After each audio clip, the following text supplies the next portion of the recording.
그래서 은혜를 베풀어 주셔가지고 2023년 마지막 주일 예배를 드립니다.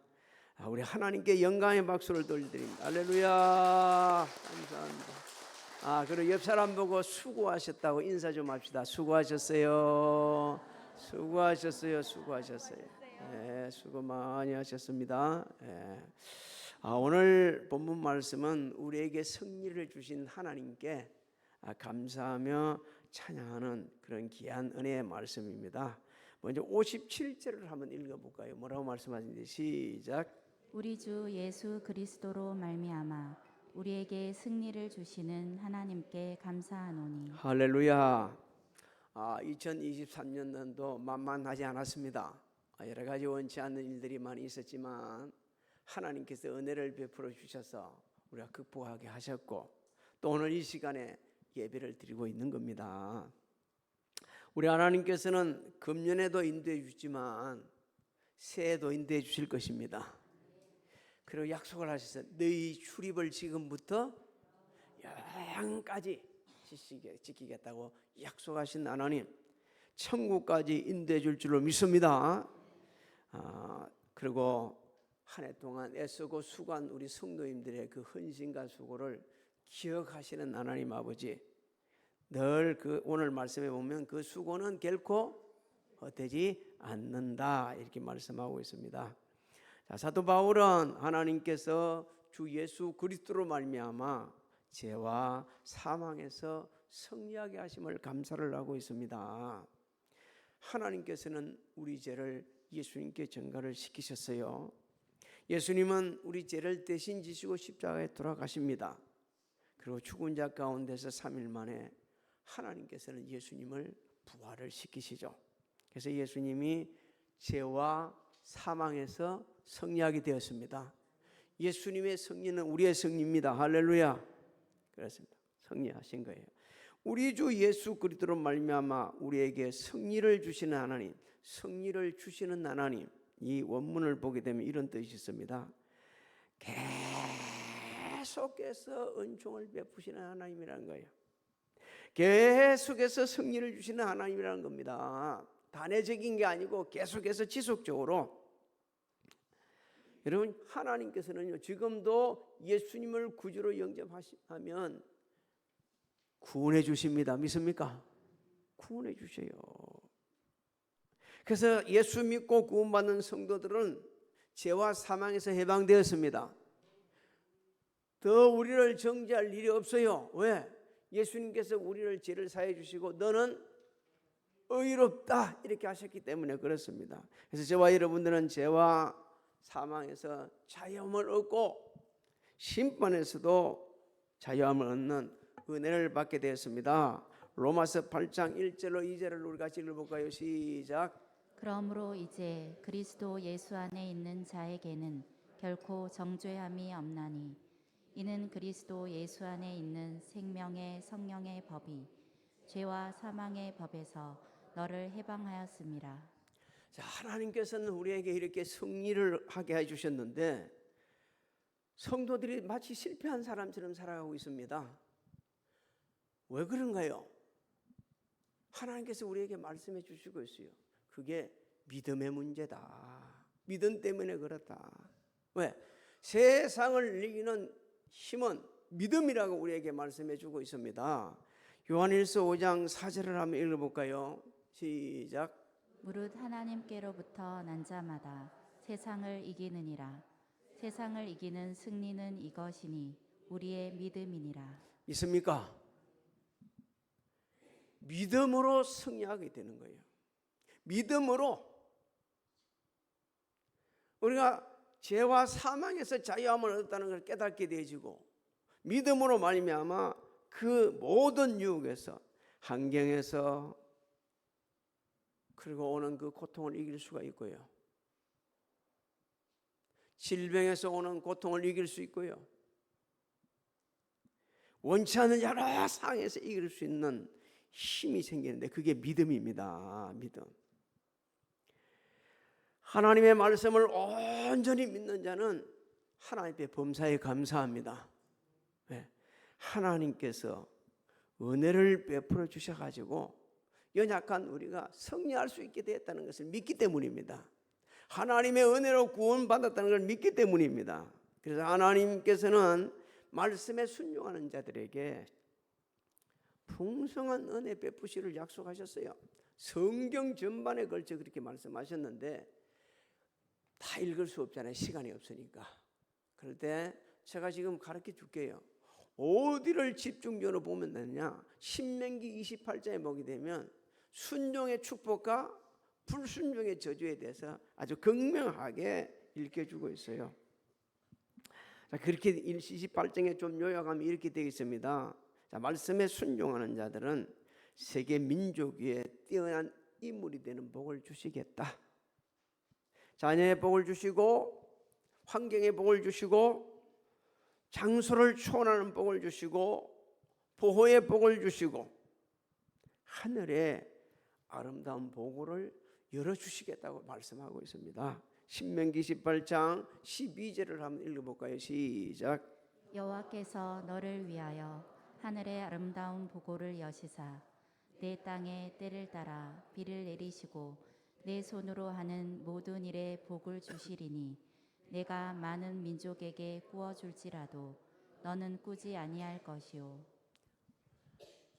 사람이 말이요 구워주고 산다는 게 얼마나 행복하는지, 그냥 그보다 더 좋은 거는 그냥 주며 사는 게 더 행복합니다. 구워주지 말고 그냥 주는 거예요. 구워줘. 얼마나 하나님께 순종하는 자 이렇게 복 주시기로 약속해 주셨어요. 근데 하나님의 말씀을 믿는 자들의 특징이 있습니다. 그런 복을 받은 사람들의 특징이 있어요. 놀라운 하나님의 섭리예요. 그런 복을 받은 사람들의 특징이 있어. 특징이 보게 되면 하나님 뜻에 자기 생각과 의지를 내려놓습니다. 전부 다 그랬어요. 전부 다. 자기 생각을 다 내놓고 자기 의지를 다 내놓고 가라. 어떻게 해라. 그러면 예. 그러고 달려갔어요. 그 중에 한 분이 아브라함입니다. 이 아브라함에 대해서 히브리서 기자는 너무 아주 아름답게 지금 표현을 하고 있고 우리에게 알려주고 있거든요. 한번 읽어볼까요? 히브리서 11장 8절로 10절 시작. 믿음으로 아브라함은 부르심을 받았을 때에 순종하여 장래의 유업으로 받을 땅에 나아갈새 갈 바를 알지 못하고 나아갔으며 믿음으로 그가 이방의 땅에 있는 것 같이 약속의 땅에 거류하여 동일한 약속을 유업으로 함께 받은 이삭 및 야곱과 더불어 장막에 거하였으니 이는 그가 하나님이 계획하시고 지으실 터가 있는 성을 바랐습니다.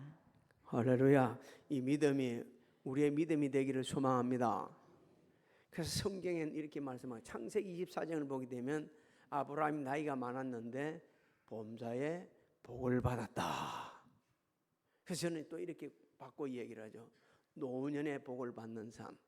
여러분 젊은 시절에도 건강하고 복 받고 은혜 받고 살아야겠지만 노년이 더 아름다워야 합니다. 생활도 아름답고 환경도 아름답고 참 정말 중요한 거예요.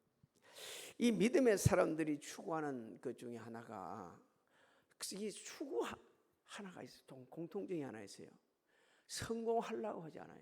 성공하는 삶을 살려고 하는 게 아니고 가치 있는 삶을 살려고 노력하고 있습니다. 엘버트 아인슈타인이 말합니다.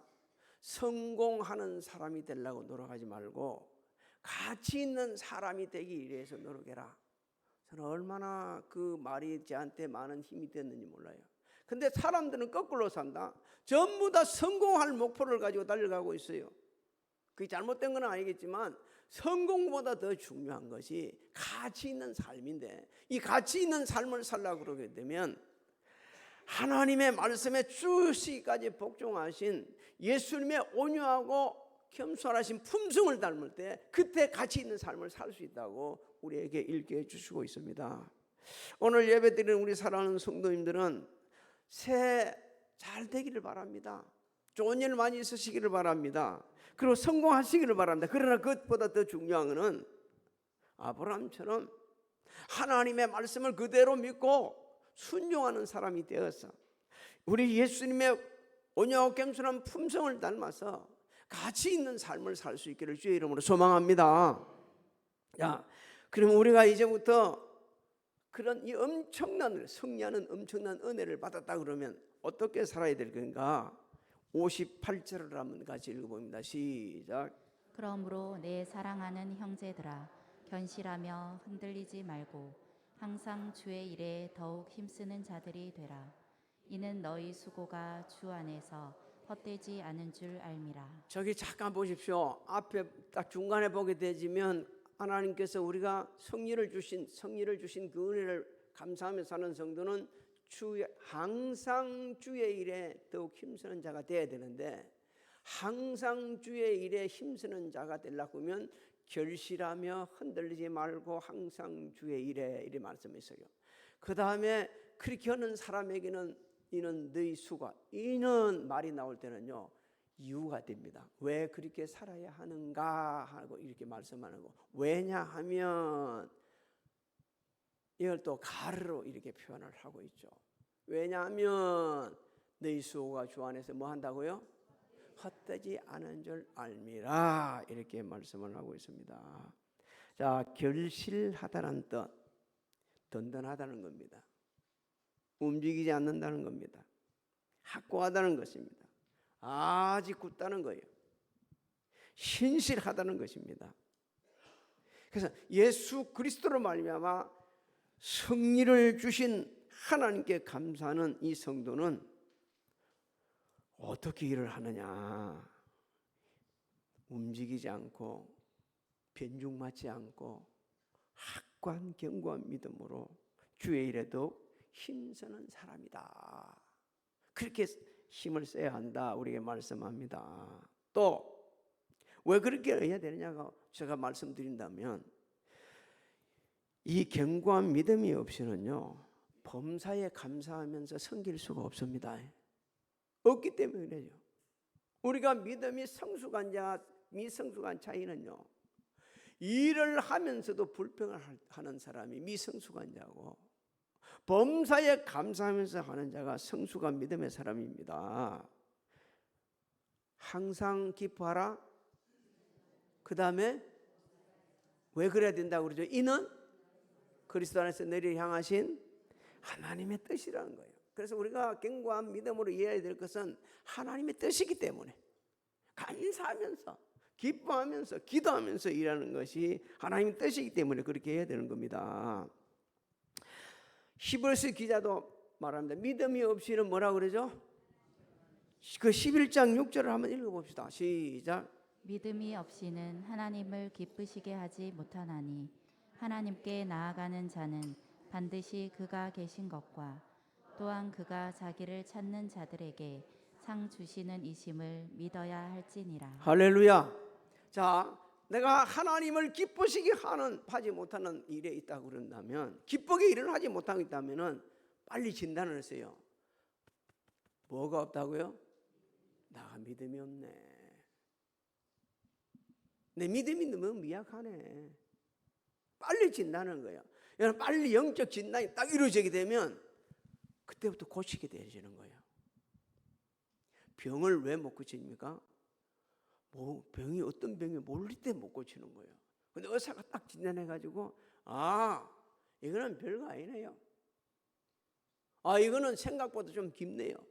진단하고 그래갖고 치료하는 것처럼 영적 진단을 빨리 할수록 내가 믿음이 없구만. 그래서 이렇게 불평했네. 이런 쓸데없는 얘기를 많이 했네. 이런 것들을 갖다 깨닫게 되기 시작하는 거예요. 성경에 한 분을 소개해드리고자 합니다. 한 부부를 소개해주죠. 모세의 부모에 대해서 우리가 합니다. 아므람과 요게벳. 이 부모들은요, 애굽에서 노예 생활을 하면서 자식들을 양육해야 했어요. 근데 모세가 태어날 즈음에요, 하도 이스라엘 백성들이 번성하니까 그걸 겁이 나가지고 바로 왕이 남자는 태어나면 날강에 던져버리라고 그랬어요. 근데 모세를 딱 놔놓고 보니까 이 보통 아이가 아니네. 자기 자식이라서 그런 게 아니고 하나님의 뜻이 분명히 있어. 안 버립니다. 그 믿음으로 양육을 합니다. 모세가 믿음으로 양육돼 가지고 히브리서 기자는 이렇게 이야기합니다. 바로의 공주 아들이 청함받기를 거절했다. 여러분, 그 당시 바로 공주의 아들이 된다는 것은 세계 최대 강대국인 애굽의 왕이 되는 거예요. 그거 거절합니다. 거절해요. 하나님 백성과 함께 고난받기를 잠시 세상에, 이 죄악의 세상에서 낙을 누리는 것보다 더 좋아했다. 그리스도를 위하여 받는 수모를 애굽의 모든 부하보다 큰 재물로 여겼다. 그러면서 영적 눈을 열어가지고 상 주시는 하나님을 바라봤다. 히브리서 기자가 이렇게 했다니까요. 히브리서 11장 26절을 한번 읽어볼까요? 시작. 그리스도를 위하여 받는 수모를 애굽의 모든 보화보다 더 큰 재물로 여겼으니 이는 상 주심을 바라봄이라. 사랑하는 성도 여러분, 믿음은 성도들에게 있어서 가장 기본인 동시에 모든 것을 이루어간 주의 일을 감당할 뿐 아니라 이 세상 살아가는 큰 인간 능력이 되는 전부입니다. 믿습니까? 믿음 없이는 살 수 없어요. 하나님을 안 믿는 그런 상황 속에 사는 사람하고 하나님을 믿고 사는 사람하고는 세상 말 그대로 옮기다면 천지차별이 나는 거예요. 천지차별이. 성숙한 믿음과 미성숙한 믿음의 차이가 그렇게 되는 겁니다. 사도 바울은 계속해서 말씀하고 있었어요. 예수 그리스도로 말미암아 성리를 주신 우리 하나님께 감사하면서 섬길 수 있는 사람은 흔들리지 말아야 된다. 여러분, 흔들리지 말라는 말은요, 굴복하지 않는다는 거예요. 동요하지 않는다는 거예요. 마음의 평정을 잃지 않는다는 거예요. 여러분, 우리가 마음의 평정을 잃게 되면 우왕좌왕합니다. 우왕좌왕해요. 마음의 평정을 잃지 않는 사람은 끝까지 사는 거예요. 미국에 9.11 테러가 났을 때 그분이 우리 한국에 와서 얘기했습니다. 그 빌딩에서, 높은 빌딩에서 일을 하고 있던 한 사람이 멍터에서 내려오는데 아침에 하나님의 말씀을 묵상했다는 거예요. 그 말씀을 묵상하면서 그 쭉 내려오고 있는데 한 사람이 말이요, 쓰러져 가지고 있더라는 거예요. 그래서 이 사람을 울심했다는 거예요. 그 급한 상황에서 그 울치면 그 사람을 데리고서 끝까지 내려왔는데 나중에 이분이 이렇게 이야기합니다. 만약에 그때 말씀대로 내가 순종하지 않고 나만 살겠다고 내려왔으면 나 죽었을 건데 어깨에 누가 있어서 또 한 사람이 있었기 때문에 이 사람 살려야 된다는 생각 속에서 했기 때문에 내려서 살았다는 거예요. 왜 그런 상황에서 마음의 평정을 유지할 수 있을까요? 하나님 말씀을 붙잡았기 때문에, 하나님을 절대적인 믿음이 있었기 때문에. 우리가 하나님을 절대적인 믿음이 있을 때요, 교회를 섬기면서 각자 삶의 현장에서 오는 여러 가지 일들을 원망하거나 불평하지 않고 마음의 평정을 잃지 않고 굴복하지도 않고 흔들리지도 않고 오히려 감사하며 섬기고 최선을 다합니다. 왜 그러냐고 묻는다면 성경은 우리에게 이렇게 말씀하고 있습니다. 자격 없는 우리를 하나님께서 그리스도의 일꾼으로 하나님의 비밀을 맡은 자로 맡겨주셨기 때문에, 그래서 자기 정체성을 아는 거예요. 아, 나는 그리스도의 일꾼이다. 할렐루야.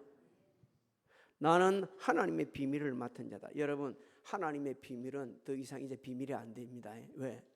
예수 그리스도로 말미암아 구원을 받는 것이 하나님의 비밀이었어요. 예수님 오기 전까지는. 근데 예수는 이제 비밀이 아니었어요. 우리에게 맡겨주셨어요. 그래서 맡은 자에게는 구할 것은 뭐라고요? 고린도전서 4장 1절로 2절을 읽어봅니다. 시작. 사람이 마땅히 우리를 그리스도의 일꾼이요 하나님의 비밀을 맡은 자로 여길지어다. 그리고 맡은 자들에게 구할 것은 충성이니라. 할렐루야. 예수 그리스도로 말미암아 승리를 주신 하나님께 감사하는 성도는 항상 주의 일에 더욱 힘을 쓴다 했어요. 이 항상이란 것은요, 하나님이 기뻐하신 일이 뭘까? 이에 대해서 늘 생각하며 깨어있는 사람을 말합니다. 복음의 진리를 고수하기 위해서 깨어있는 사람을 말합니다. 주의 일에 더욱 힘쓰다는 것은요, 정말 열심을 품고 열정을 가지고 자신의 에너지, 모든 에너지가 소진되도록 최선을 다하여 섬기는 사람, 이 사람을 가르쳐 얘기하는 거예요. 왜 그렇게 섬길까요? 예수 그리스도로 말미암아 우리에게 승리를 하나님께서 안겨주셨기 때문에 죽을 힘을 다해서 하는 겁니다. 사랑하는 성도 여러분, 하나님께서는 예수 그리스도를 통해 죄와 사망을 이기게 하셨습니다. 믿습니까? 그래서 죽어도 사는 역사가 일어나는 거예요. 죽어도. 예수 그리스도로 말미암아 우리에게 이김을 주신 그 하나님 아버지, 지금도 진짜 예수 믿는 사람에게는요, 정말 하나님의 말씀 붙잡고 사는 사람에게는 환경을 이기게 하십니다. 할렐루야. 자신을 이기게 하십니다. 세상을 이기게 하십니다. 질병의 고통을 이기게 하십니다. 모든 삶에서 이기면서 견디면서 오히려 하나님께 감사합니다. 왜 그럴까요? 내가 한 것이 아니하고 나와 함께 하신 하나님의 은혜인 것을 깨닫거든요. 내가 할 때는 내 공로가 나오는데 나와 함께 하신 하나님의 은혜로 고백하는 사람들은요, 어떤 상황에서도 자기를 드러내지 않습니다. 이건 하나님이 하셨습니다. 그냥 얘기하는 게 진짜 삶을 보면 말해요. 어떤 사람은 저를 포함해서 우리 모두 이렇습니다. 하나님의 은혜입니다 해놔놓고 나서 그 뒤에 가만보게 되면 누가 한 것 같아? 내가 했다는 걸 막 드러내고 싶은 거예요. 막 알고 싶어 하는 거예요.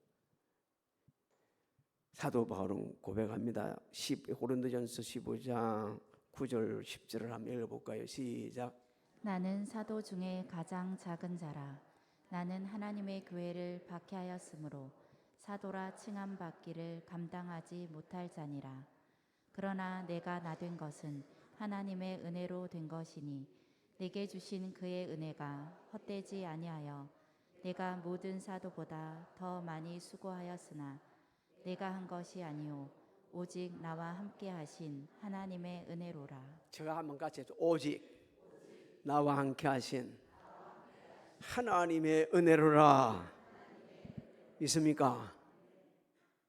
우리 2023년 살아온 것도 하나님의 은혜입니다. 지금 이곳에 우리 함께 예배 드리고 있는, 우리 교회에서 예배 드리고 있는 것도 하나님의 은혜입니다. 어떤 면에 보면요, 다 이런 게 있어요. 요거는 참 한 건 됐네, 요거는 영 안 됐네, 내 기대한 것만큼 안 됐네. 그것 또한 하나님의 은혜입니다. 그것 또한 하나님의 은혜예요. 우리가 이렇게 생각하게 되지면 그냥 감사뿐이에요. 모든 것이 하나님의 은혜니까 감사하는 거예요. 혹여 2023년 살아오면서 다른 사람도 아닌 목사님 때문에 기분 나쁜 사람 있었다면 용서하시기 바랍니다. 그렇게 기분이 많이 나빠서? 또 우리 다른 성도들 서로 때문에 너무 마음이 아픈 사람이 있다면 오늘 다 털고 넘어가시기 바랍니다. 특히 자기 남편 때문에 속썩이 나눠 있다 그러면 오늘 다 자유함 얻기를 바랍니다. 그런데 말은 아멘하죠. 안 해. 바로 오늘 가면 가는 즉시 바가지 걸게 되는 거예요. 아내 때문에 속썩은 분 있다면 다 털고 넘어가야 돼요. 한번 생각해 봅시다. 누가 그렇게 얘기해 주겠어요? 누가 그렇게 잘못된 것을 쏙쏙들이 얘기해 줄 수 있겠어요? 내 아내니까 내 남편이니까 하는 거죠. 감사해야 합니다. 이봐 하나도 감사가 아니라 감사해야 돼요. 감사해야 돼. 우리를 이기게 하신 하나님은 새해도 이기게 하실 겁니다. 흔들리지 말고 좌우로 치우치도 말고 감사하면서 항상 주의 일에 힘써서 그 한 것이 헛되지 않게 하신 하나님의 은혜를 자자손손대를 누리시기를 주님의 이름으로 축복합니다. 축복합니다. 성령님의 감화감동 교통의 역사하심이 성전에서 각자 위치에서 예배드린 사랑하는 성도들 머리에와 가정, 직장, 사업장, 자녀들 진행하고 있는 일들 새 계획 위에 그리고 우리 교회 위에 군포 지역에 우리 대한민국 위에 지금으로부터 영원토록 함께 하실지어다.